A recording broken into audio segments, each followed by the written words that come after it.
man-made structure on the planet. For over 2,000 years, the Great Wall of China has withstood the test of time, war, and nature. But what if everything we thought we knew was wrong? Beneath its ancient stones lies a hidden science far more advanced than anyone imagined. Self-healing walls, secret mortars made from sticky rice, and forgotten technologies lost to history. This isn't just a wall, it's a miracle of human ingenuity. Join us as we uncover the shocking truth behind one of mankind's greatest creations. Don't forget to like, subscribe, and turn on notifications for more epic revelations. The Wall That Never Ends. It's the most iconic structure in Asia, and yet, we barely understand its true scale. The Great Wall of China is often pictured as a single, winding ribbon of stone climbing the mountains north of Beijing. Millions of tourists walk this familiar stretch each year, capturing photos, standing on what they believe to be a piece of the longest wall in history. But what if that's only a tiny fragment? What if the wall doesn't end there?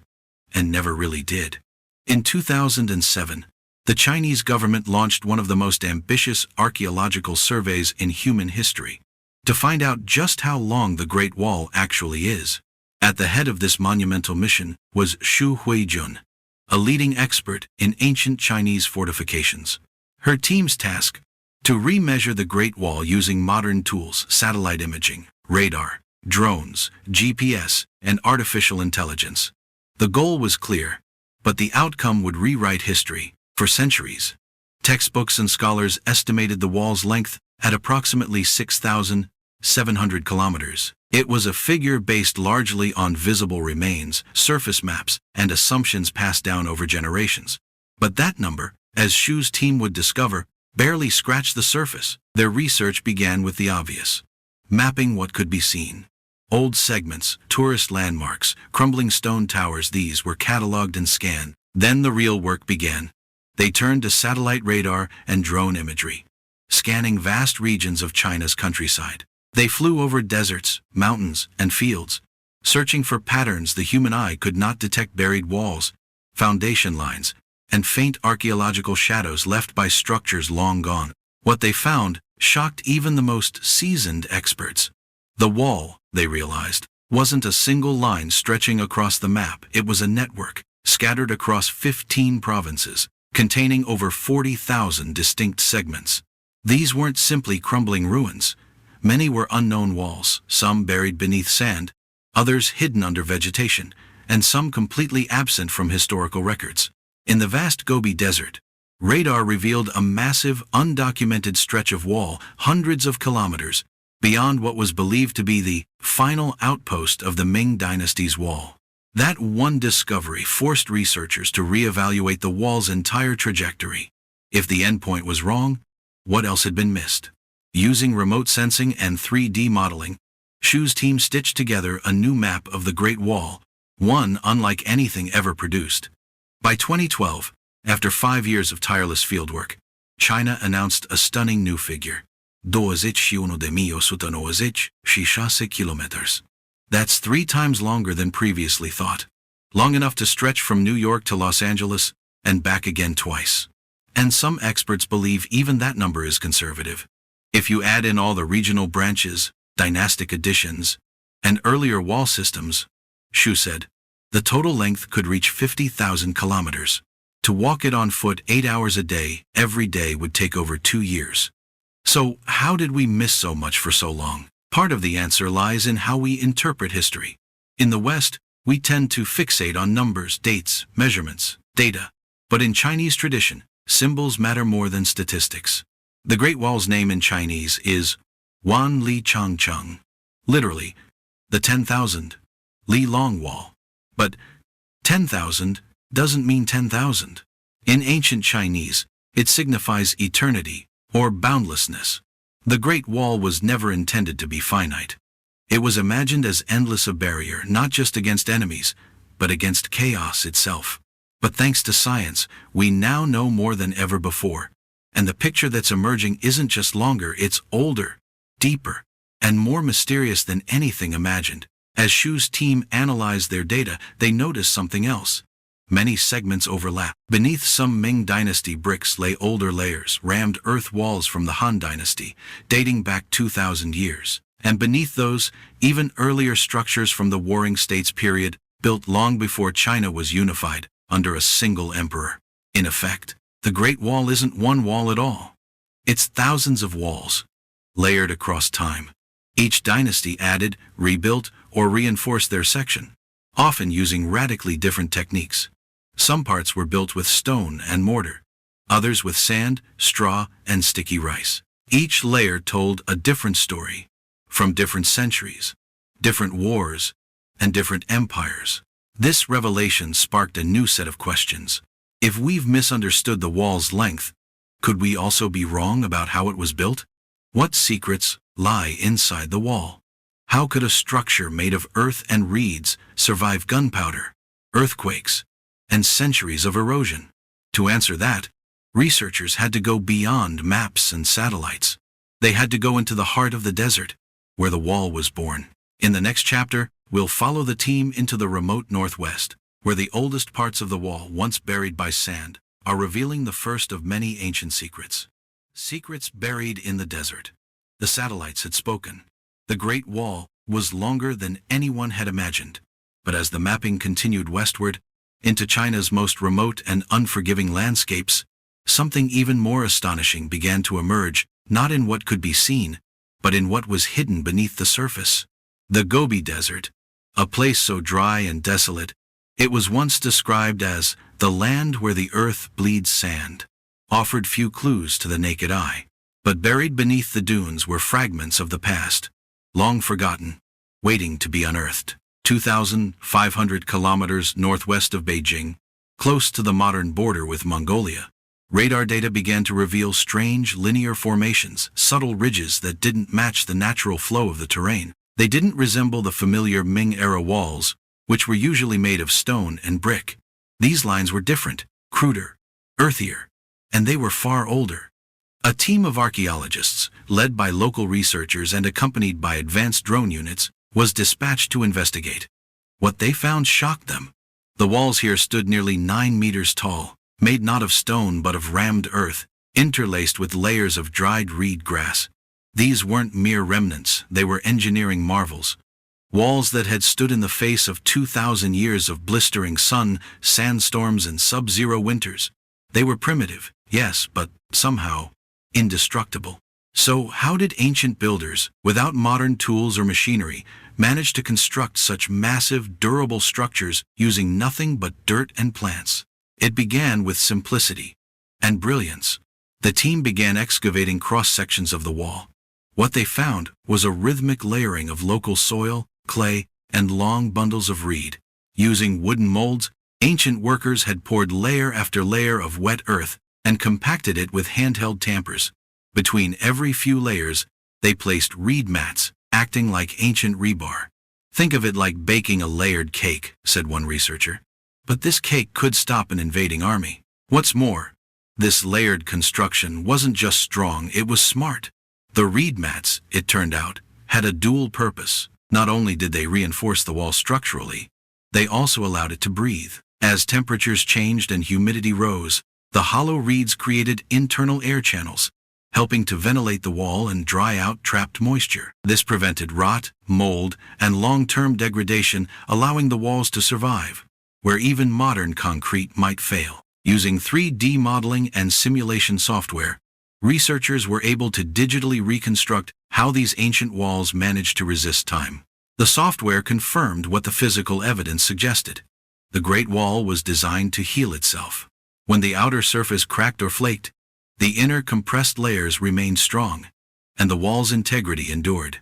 But the surprises didn't stop there. When analyzing soil samples from the rammed earth, researchers discovered a unique chemical composition. At a microscopic level, the earth from the Loess Plateau, a region rich in silt and fine sand, contained high concentrations of calcium carbonate, the same compound found in seashells and limestone. It turns out, this wasn't accidental. Scattered across the nearby desert floor were tiny snail shells, long since crushed by wind and foot. These shells, when ground and mixed with earth and water, created a natural cement, similar to lime mortar.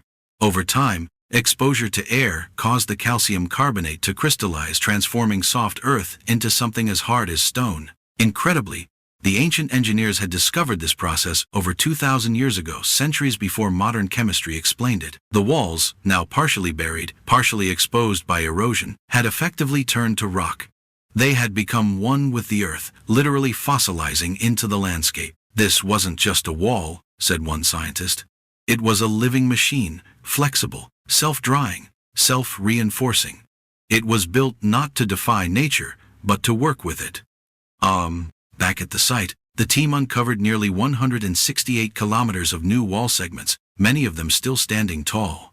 A third of these segments were in remarkably good condition despite being over 22 centuries old, and they had been constructed with only the materials available in the surrounding environment.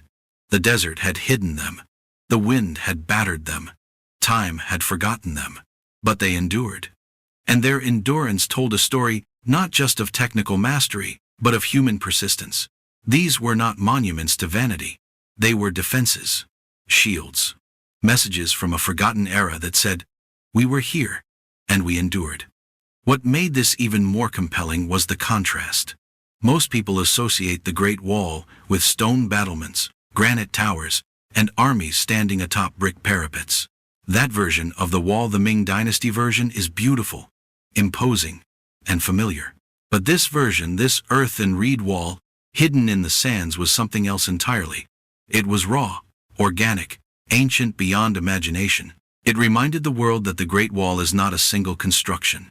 It is a palimpsest, a layered manuscript of China's past, written over and over by different hands across different centuries. As the wind blew across the desert and exposed new fragments of the ancient wall, one thing became clear. We hadn't just mismeasured the Great Wall, we had misunderstood it. And now, with new technology revealing layer after layer, we could finally begin to grasp how this ancient superstructure had survived the centuries. But one question still remained. How did the wall made of nothing but dirt and straw become strong enough to withstand cannon fire in the Ming era? To answer that, researchers would have to travel forward in time to the 15th century and deep into the highlands near Beijing, where another kind of wall was being born, a wall of bricks. The wall that heals itself. By now, it was clear. The Great Wall was not a single monument, but a complex web of fortifications stretching across millennia. What was once thought to be a relic of one dynasty was, in fact, a layered masterpiece, built, rebuilt, and reinforced over 2,000 years. But even more astonishing than its size or age was its endurance. From the parched deserts of the northwest to the frozen peaks of the north, the wall still stands. Some parts remain upright after 22 centuries, exposed to everything nature could throw at them: sandstorms, floods, earthquakes, and even gunpowder. The question echoing across archaeological teams now became urgent. How could these walls made of earth and clay outlast stone castles and even some modern concrete? The answer, as researchers would discover, lies not in the brute strength of materials, but in the genius of ancient engineering. To understand it, we must return to the dusty hills of the Loess Plateau, one of the earliest sources of the wall's raw material. This plateau, located in north-central China, is covered in a unique type of wind-blown silt known as Loess soil, soft, yellowish, and deceptively simple. At first glance, Loess appears fragile. It crumbles between your fingers. But when compacted and stabilized, it becomes something else entirely. A structural material that hardens with time. Researchers began collecting samples from the oldest sections of the wall in this region. When analyzed in the lab, they discovered the Loess was rich in calcium carbonate, a compound found in seashells, limestone, and chalk. That alone wasn't surprising. What shocked them was how the ancient builders had manipulated this ingredient without even knowing its name. Across the centuries, wind had scattered tiny snail shells across the plateau. The builders crushed these shells, mixed them with clay and water, and pounded the mixture between wooden molds. The result: a dense, oxygen-limited core that calcified as it dried, forming bonds similar to modern cement. Over time, the calcium carbonate in the mixture would recrystallize, filling micro cracks and hardening the core from within. In other words, the walls weren't static. They were alive. When rain entered the cracks, it triggered chemical reactions that strengthened the interior. When wind wore away the surface, a new layer would harden just beneath. This was a process modern scientists now call auto-regeneration. A kind of self-healing wall, 2,000 years before the concept even had a name. But that was only part of the story. Back in the field, drone-mounted thermal sensors revealed curious anomalies in the wall's temperature profiles. Certain segments, especially those made with layers of reed grass, retained less moisture and stayed structurally stable even after heavy rains. Researchers dug deeper and confirmed the theory. The hollow stems of the reeds allowed airflow, helping the wall dry from within. In modern terms, the wall had its own ventilation system. Imagine this. You're standing beside a 30-foot wall made of packed earth and straw. It's been standing for 20 centuries. It's endured every season, every shift of the tectonic plates beneath it. Why? Because it breathes. Because its core tightens when attacked. Because when damaged, it grows stronger. No wonder cannonballs failed. The wall wasn't just built to resist attack, it was built to endure time. And while the early builders may not have understood molecular bonding, they understood results. Trial and error, generation after generation, refined a method of construction that didn't just replicate nature, it partnered with it. Meanwhile, 3D simulation models allowed scientists to recreate the entire process. By digitally compressing layers of loess and reed, they could see how air pockets disappeared, how microchannels formed, and how pressure forced chemical bonds tighter. These simulations confirmed what the field had long suspected. The ancient engineers had optimized the most efficient earthen wall design imaginable. It's the kind of system engineers dream of today. Low cost, local materials, zero waste, self-healing, and long-lasting. But perhaps the most extraordinary feature of these ancient walls was not their strength or flexibility but their philosophy. Unlike modern concrete, which seeks to dominate nature, the Great Wall was designed to coexist with it. It didn't fight moisture, it redirected it. It didn't resist erosion, it transformed erosion into repair.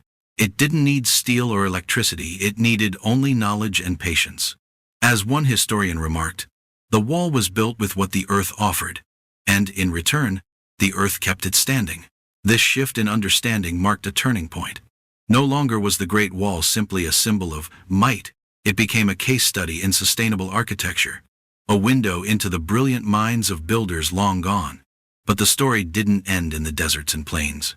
As the Ming Dynasty rose in the 15th century, the stakes changed. The Mongol threat intensified. Firearms entered the battlefield.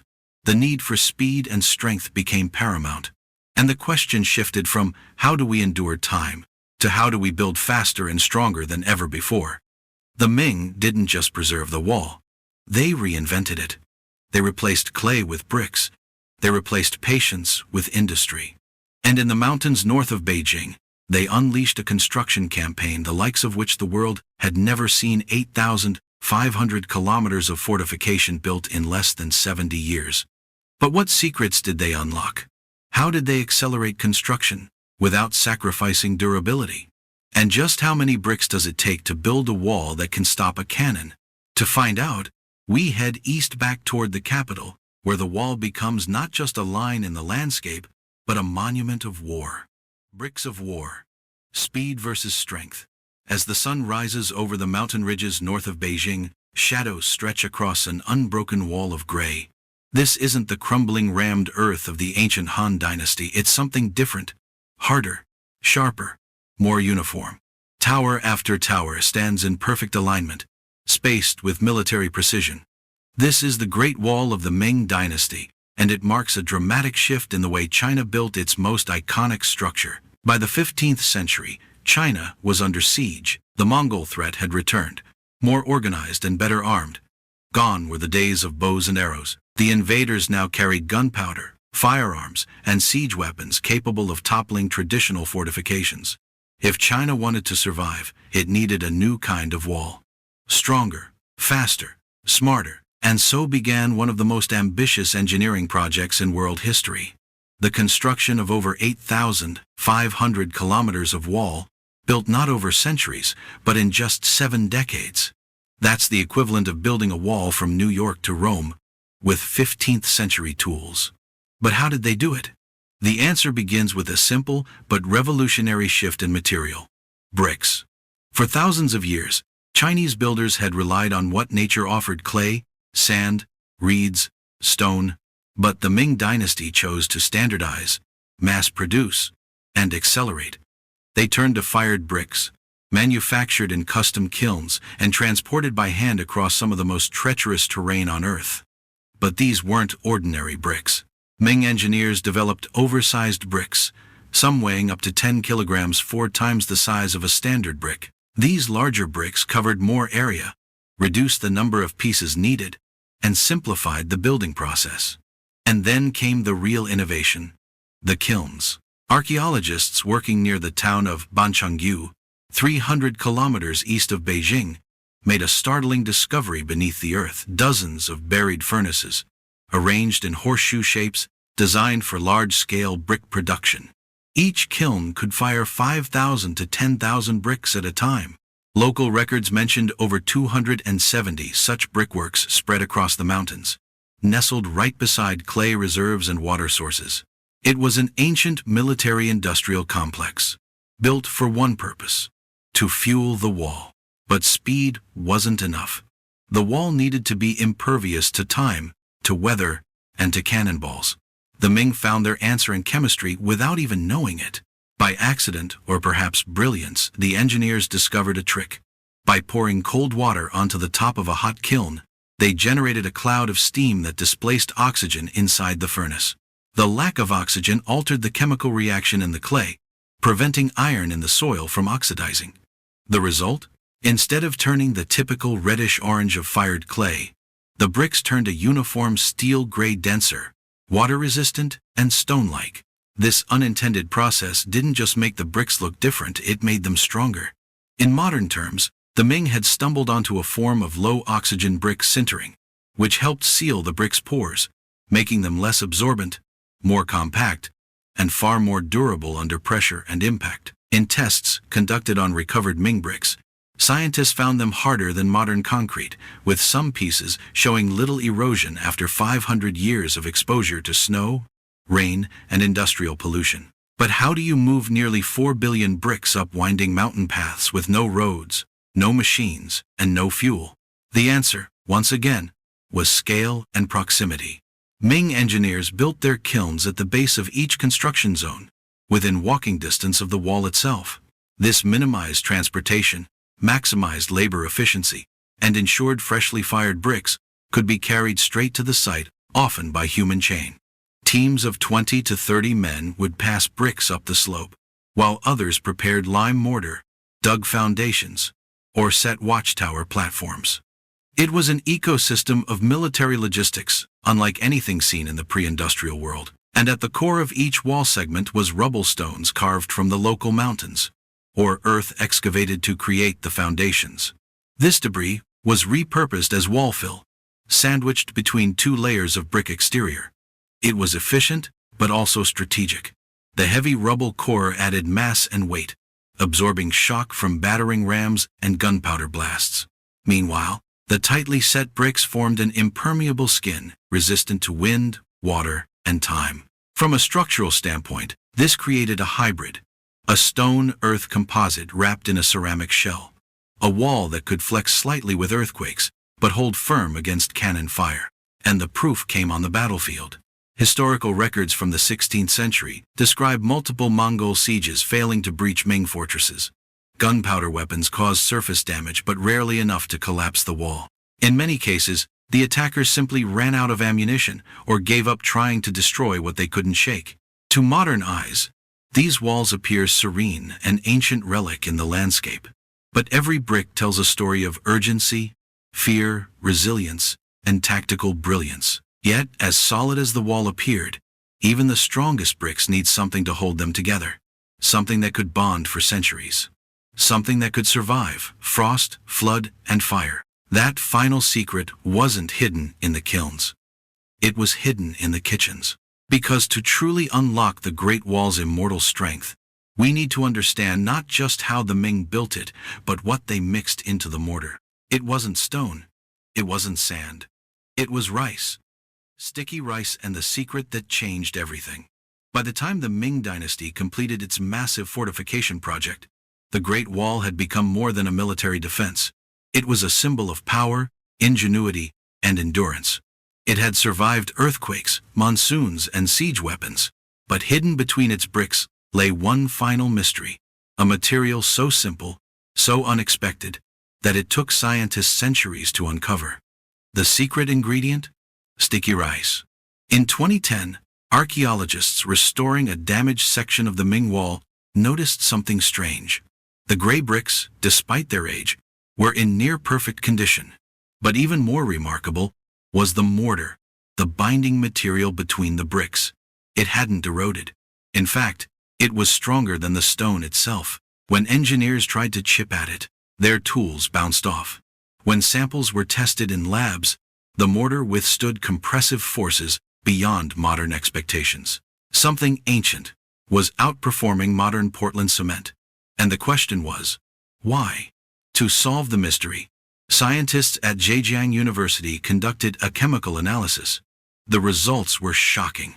Alongside traditional ingredients like sand, lime, and crushed stone, they detected an organic compound, a form of starch. Further testing confirmed the origin: amylopectin, the molecular structure found in one of China's oldest staples, glutinous rice, or sticky rice. This wasn't just cooking accident. It was deliberate engineering. During the Ming era, workers would cook vats of sticky rice, skim off the thick, gelatinous liquid, and mix it into the lime mortar. The result was a hybrid composite, part mineral, part organic, far superior to either one alone. To understand its power, researchers turned to high-resolution microscopes and 3D molecular modeling. Lime mortar, on its own, hardens through exposure to air.